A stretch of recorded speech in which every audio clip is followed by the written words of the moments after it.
ಸ್ನೇಹಿತರೆ ನಮಸ್ಕಾರ. ನೀವು ಸಿಟಿಂಗ್ ಕನ್ನಡದ ಫೇಸ್ಬುಕ್ ಮತ್ತು ಯೂಟ್ಯೂಬ್ಗೆ ಸ್ವಾಗತ. ನಾನು ಗಂಗಾಧರ್ ವಾಗಟ. ಪ್ರತಿನಿತ್ಯ ವಿಶೇಷವಾದಂಥ ಸುದ್ದಿಗಳನ್ನು ನಿಮ್ಮೊಂದಿಗೆ ಹಂಚಿಕೊಳ್ತಾ ಇರ್ತೇನೆ. ಸ್ನೇಹಿತರೆ, ನಿಮಗೆಲ್ಲರೂ ಕೂಡ ಗೊತ್ತಿರುವಂತೆ ತಾವರೆಕೆರೆ ಭಾಗದಲ್ಲಿ ಸಿಕ್ಕಂಥ ಒಂದು ಗೋಡನ್ನಲ್ಲಿ ಕೋಟ್ಯಾಂತರ ಮೌಲ್ಯದ ನಕಲಿ ಔಷಧಿಗಳ ಪತ್ತೆಯಾದಂಥ ಒಂದು ವಿಚಾರಣೆ ಸರ್ಕಾರ SITಗೆ ವಹಿಸಿತ್ತು. ಆ ಬಳಿಕ ಆ ಬಂಧಿತ ಆರೋಪಿಗಳೇನಿದ್ರು ಅವರನ್ನು ಕಸ್ಟಡಿಗೆ ತೆಗೆದುಕೊಂಡು ವಿಚಾರಣೆ ಮಾಡುವಂಥ ಸಂದರ್ಭದಲ್ಲಿ ಬೇರೆ ಬೇರೆ ಆಯಾಮಗಳನ್ನು ಪಡ್ಕೊಳ್ತಾ ಇದೆ. ಇಷ್ಟು ವ್ಯವಸ್ಥಿತವಾಗಿ ಜಾಲ ರೂಪಿಸ್ಕೊಂಡು ಒಂದು ದಂಧೆಯನ್ನು ನಡೆಸ್ತಾ ಇದ್ದಂಥ ಈ ಕ್ರಿಮಿಗಳು ಹೇಗೆಲ್ಲ ಒಂದು ಈ ದಂಧೆಯನ್ನು ಪ್ಲ್ಯಾನ್ ಮಾಡ್ಕೊಂಡು ಮಾಡ್ತಾಯಿದ್ರು. ಒಬ್ಬ ಮೆಡಿಸಿನ್ಸ್ ಡಿಸ್ಟ್ರಿಬ್ಯೂಟರ್ ಆಗಿದ್ದಂಥವರು, ಮೆಡಿಕಲ್ ಕಂಪನಿಗಳಲ್ಲಿ ಕೆಲಸ ಮಾಡಿದಂಥವರು ಕೊನೆಗೆ ಒಂದು ಲೋನ್ ಮಾಡಿಕೊಳ್ಳೋ ರೀತಿಯಲ್ಲಿ ಅಥವಾ ಒಂದು ಸಂಸ್ಥೆ, ಒಂದು ಕಂಪನಿ ತೆರೆಯುವಂಥ ಹಂತದಲ್ಲಿ ಒಳ್ಳೆಯ ರೀತಿಯಲ್ಲಿ ಬೆಳಿಬೇಕಾದಂಥವರು ಈ ನಕಲಿ ಡ್ರಗ್ ಒಂದು ವಿಚಾರಕ್ಕೆ ಬಂದಂಥವ್ರು ಬಂದಿದ್ದು ಯಾಕೆ, ಹಣ ಮಾಡೋದಕ್ಕೆ ದೃಷ್ಟಿಯಿಂದ ಹೀಗೆಲ್ಲ ಇವರು ಪ್ಲ್ಯಾನ್ ಮಾಡಿದ್ರು ನಿಟ್ಟಿನಲ್ಲಿ SIT ಅಧಿಕಾರಿಗಳು, SIT ಮುಖ್ಯಸ್ಥರಾಗಿರುವಂಥ ವಂಶಿಕೃಷ್ಣ ಅವರ ನೇತೃತ್ವದಲ್ಲಿ ತನಿಖೆಯನ್ನು ಮಾಡ್ತಾ ಇದ್ದಾರೆ. ಅದೇ ರೀತಿಯಾಗಿ IPS ಅಧಿಕಾರಿ ಶಿವಪ್ರಕಾಶ್ ದೇವರಾಜು, IPS ಅಧಿಕಾರಿಯಾಗಿರುವಂತಹ ಲೋಕೇಶ್ ಜಗಲಾಸ್ಕರ್ ಅವರ ಒಂದು ಟೀಮ್ ಏನಿದೆ ಅದು ತುಂಬ ವ್ಯವಸ್ಥಿತವಾಗಿ ಮೂಲ ಮತ್ತು ಎಲ್ಲ ರೀತಿಯಿಂದ ಕೂಡ ತನಿಖೆಯನ್ನು ಮಾಡ್ತಾ ಇರೋಂಥದ್ದು. ಈಗಾಗಲೇ ಗೃಹ ಇಲಾಖೆಗೆ ಒಂದು ಮನವಿ ಮಾಡಿದರು. ಡ್ರಗ್ ಕಂಟ್ರೋಲ್ನ ಸಂಪೂರ್ಣವಾದಂಥ ಅಧಿಕಾರ, ಈ ಇನ್ವೆಸ್ಟಿಗೇಷನ್ ಸಂಬಂಧಪಟ್ಟಂತೆ ಸಂಪೂರ್ಣ ಅಧಿಕಾರ ನಮಗೆ ಕೊಡಬೇಕಾಗುತ್ತೆ. ಆ ನಿಟ್ಟಿನಲ್ಲಿ ನಾವು ಕೊಟ್ಟಂಥ ಸಂದರ್ಭದಲ್ಲಿ ತನಿಖೆಯನ್ನು ನಾವು ಒಂದು ಒಳ್ಳೆ ರೀತಿಯಲ್ಲಿ ಪಾರದರ್ಶಕವಾಗಿ ಮಾಡೋಕ್ಕಾಗುತ್ತೆ, ಆರೋಪಿಗಳಿಗೆ ಶಿಕ್ಷೆ ಕೊಡಿಸಂತಾಗುತ್ತೆ ಅಂತ ಹೇಳಿದರು. ಅದೇ ರೀತಿಯಾಗಿ ಗೃಹ ಇಲಾಖೆ ಅದಕ್ಕೆ ಸ್ಪಂದನೆ ಕೊಟ್ಟಿದೆ, ಒಲವು ತೋರಿಸಿದೆ. ನಮಗೆ ಇನ್ನೊಂದು 2 ದಿನದಲ್ಲಿ ಅಧಿಕೃತವಾಗಿ ಆ ಗೃಹ ಇಲಾಖೆ ಸರ್ಕಾರದಿಂದಲೂ ಕೂಡ ಅವರಿಗೆ ಅಧಿಕಾರವನ್ನು ಸಂಪೂರ್ಣ ತೆಗೆದುಕೊಳ್ಳುವಂಥ ನಿಟ್ಟಿನಲ್ಲಿ ಕೊಡುವಂಥದ್ದು. ಅದೇ ರೀತಿಯಾಗಿ ಈ ರೀತಿಯ ಒಂದು ಮೂಲದಿಂದ ಇನ್ವೆಸ್ಟಿಗೇಷನ್ ಪ್ರಾರಂಭ ಅನ್ನೋಂಥ ಹಂತದಲ್ಲಿ ಅದರಲ್ಲಿ ಪ್ರಮುಖ ಆರೋಪಿಯಾಗಿರುವಂಥದ್ದು ಪ್ರಶಾಂತ್, ತೇಜಸ್, ಇವರಿಬ್ಬರು ಕೂಡ, ಅದರಲ್ಲಿ ಇನ್ನೊಬ್ಬ ಕೂಡ ರವಿಶಂಕರ್ ಅಂತೇಳಿ ಡಿಸ್ಟ್ರಿಬ್ಯೂಟರ್ ಏನಿದ್ದಾರೆ, ಇವರೆಲ್ಲರೂ ಕೂಡ ಬಹಳ ವ್ಯವಸ್ಥಿತವಾಗಿ ಪ್ಲಾನ್ ಮಾಡ್ತಾಯಿದ್ದರು. ಈಗಾಗಲೇ ವಿದೇಶದಲ್ಲಿ ಆತ ಸಿಕ್ಕಿಬಿದ್ದಿದ್ದಾನೆ ಪ್ರಶಾಂತ್. ಮತ್ತು ಇಂಟರ್ಪೋಲ್ ಮೂಲಕವಾಗಿ ಆತನನ್ನು, ಅಂದರೆ ಅಲ್ಲಿನ ಅಧಿಕಾರಿಗಳನ್ನು ಸಂಪರ್ಕ ಮಾಡುವಂಥ ಕೆಲಸವನ್ನು SIT ಅಧಿಕಾರಿಗಳು ಮಾಡಿದ್ದಾರೆ. ಆತನನ್ನು ಕಸ್ಟಡಿಗೆ ತೆಗೆದುಕೊಳ್ಳುವಂಥ ನಿಟ್ಟಿನಲ್ಲಿ ಸಿದ್ಧತೆಯನ್ನು ಕೂಡ ಮಾಡ್ಕೊಂಡಿದ್ದಾರೆ. ಈಗ ರೆಡ್ ಕಾರ್ನರ್ ನೋಟಿಸ್ ಮೂಲಕವಾಗಿ ಆತನ ಮೇಲೆ ಅರೆಸ್ಟ್ ವಾರೆಂಟ್ ಅಂತ ಕೊಟ್ಟು ಅಲ್ಲಿಂದ ಆತನನ್ನು ಕರ್ಕೊಂಡು ಬರುವಂಥ ನಿಟ್ಟಿನಲ್ಲಿ SIT ಅಧಿಕಾರಿಗಳು ಮುಂದಾಗಿದ್ದಾರೆ.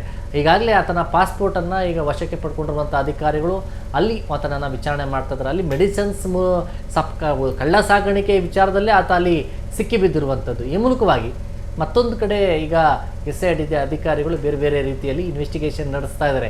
ಅಂದರೆ ಎಲ್ಲೋ ಒಂದು ಕಡೆ, ಅಂದರೆ ಈತ ಚೆನ್ನೈ ಮತ್ತು ಮಧ್ಯಪ್ರದೇಶ ಭಾಗದಿಂದ ಇವರು ನಕಲಿ ಔಷಧಿಗಳನ್ನು ಇಲ್ಲಿಗೆ ಸಪ್ಲೈ ಮಾಡಿಸ್ಕೊಳ್ತಾ ಇದ್ರು.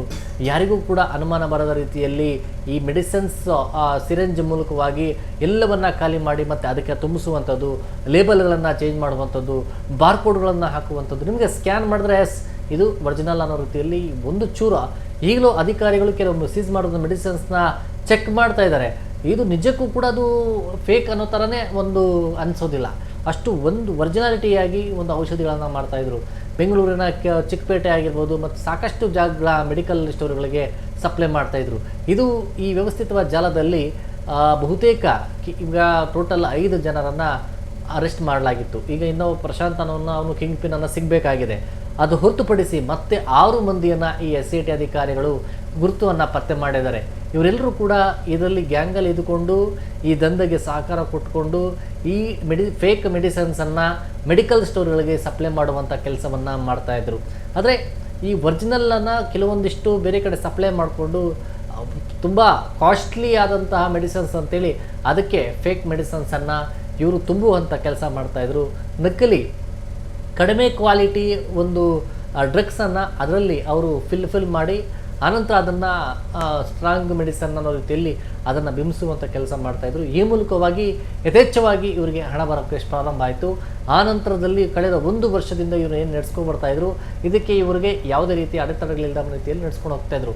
ಅಲ್ಲಿ ಕೃಷಿ ಜಮೀನನ್ನು ಲೀಸ್ಗೆ ತಗೊಂಡು ಗೋಡನ್ ಒಳಗಡೆ ಯಾರೂ ಕೂಡ ಬಿಡದೆ ಇವರು ವ್ಯವಸ್ಥಿತವಾದಂಥ ಈ ನಕಲಿ ಔಷಧಿ ದಂಧೆಯನ್ನು ಅಲ್ಲಿ ನಡೆಸ್ಕೊಂಡು ಬರ್ತಾಯಿದ್ರು. ಇದು ಡ್ರಗ್ ಕಂಟ್ರೋಲ್ ರೂಮ್ ಅಧಿಕಾರಿಗಳು ಕೂಡ ತುಂಬ ಗಂಭೀರವಾಗಿ ತೆಗೆದುಕೊಂಡಿದ್ದಾರೆ. ಮತ್ತು ಇವರು ಫಾರಿನಿಂದಲೂ ಕೂಡ ಕೆಲವೊಂದು ಮೆಡಿಸಿನ್ಸನ್ನು ಇಲ್ಲಿಗೆ ತರ್ತಾಯಿದ್ರು ಅನ್ನೋದ್ರ ಬಗ್ಗೆ ಇದೆ. ಯಾಕಂದರೆ ಅಲ್ಲಿ ಕಡಿಮೆ ಬೆಲೆಗೆ ಕಡಿಮೆ ಕ್ವಾಲಿಟಿಯ ಒಂದು ಮೆಡಿಸಿನ್ಸ್ ಅಲ್ಲಿ ಅವ್ರಿಗೆ ಸಿಗ್ತಾ ಇತ್ತು.